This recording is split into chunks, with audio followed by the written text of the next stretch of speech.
So this vlog sees us on our journeys around the east coast of Scotland, which is a bit controversial, I guess, because most people tend to typically immediately head on a Scottish road trip to the west coast, you know, through Glencoe and all the rest of that, which I get. However, our choices were go to the west coast in the rain or go to the east coast in slightly less rain. So we picked the east coast via Northumberland on the first stretch of the leg.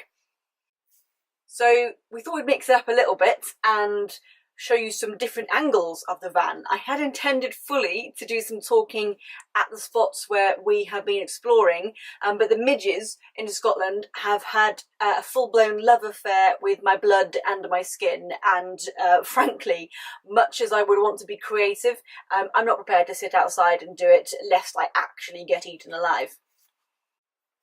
So I suppose somewhat controversially for a vlog all about why you should go to Scotland, I personally was actually quite reluctant to go to Scotland. I think this is because my heart belongs to Wales and the south coast.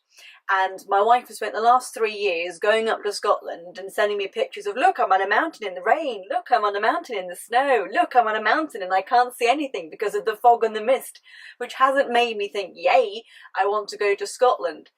However, we skipped the M6 journey and we took a slightly different route along through Northumberland to get to the northeast coast, and I have to admit I have been staggered by the comparative difference between mountains and then these glorious sandy beaches with sun, genuine sun, and dolphins. It's been epic. The wildlife has been amazing, the coastlines have been amazing, and actually I have to admit this is not the Scotland that I kind of associated with Scotland. It's been a real revelation and I've really enjoyed it so far.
This morning, Laura woke me up at like 3 in the morning to go and catch this beautiful sunrise over some castle or whatever.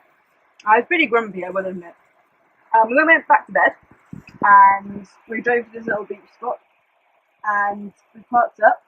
So I made some porridge. We were just chilling out with the back doors open and enjoying the view. And then some dolphins started to like leap out of the water, travelling across our viewpoint. Which made me a lot less grumpy, and I kind of thought, bloody hell, this is pretty special actually.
So a couple of points about Dunnottar Castle. Number one, and perhaps most importantly, there is one singular motorhome slash campervan space that is outside of the otherwise height restricted car park. The height restriction is pretty low actually.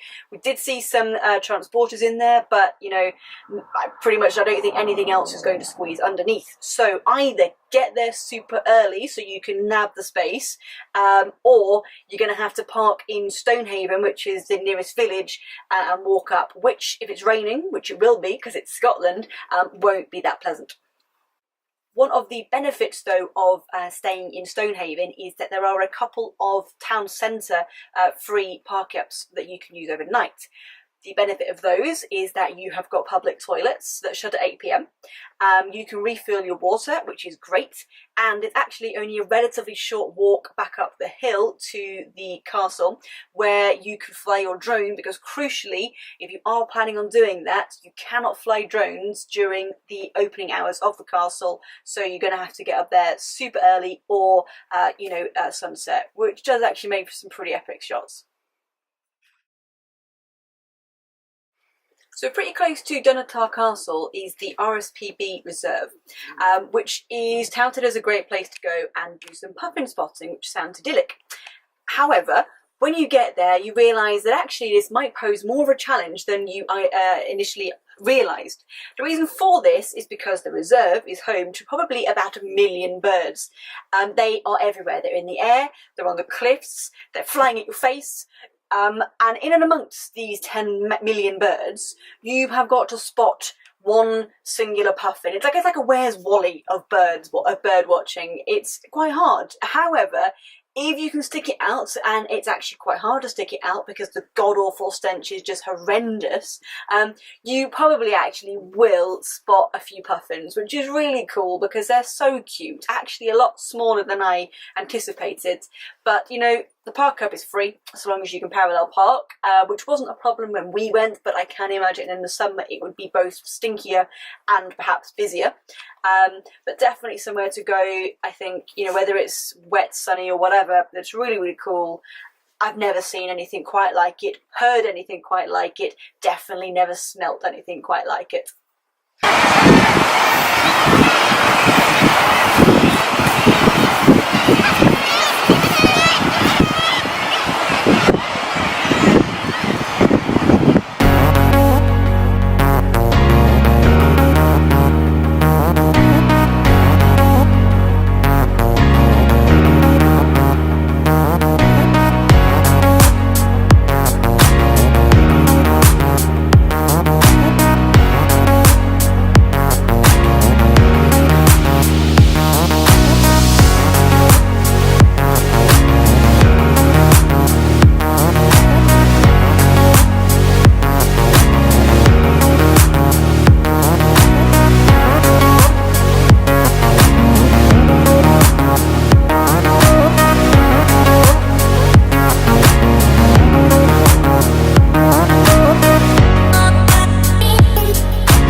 So one thing I've definitely learnt from doing these vlogs now is that I really need a microphone to go with my camera. Otherwise, all that happens is you get a heck of a lot of wind noise over videos like this, which make them utterly unusable. So instead of listening to me tell you my wonderful narrative about the beach that we're on, you get me doing a voiceover and it looks naff. However, this is c'est la vie, what we're left with.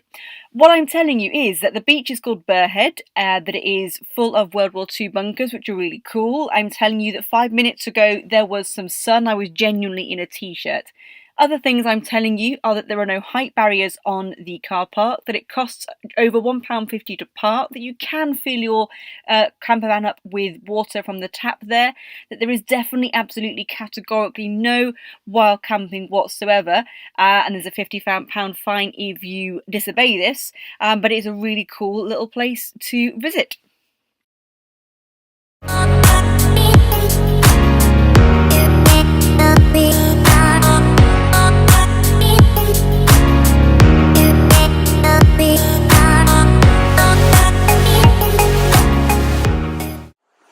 When you come inside, you can really see how these bunkers are just sinking into the sand.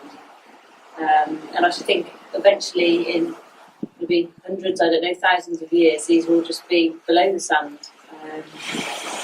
They're quite eerie, actually. Yeah, I can see why I was taken to them after seeing the pictures from the artist Janie Louise Wilson, which you should check out. They've got a way of really making them look quite menacing almost.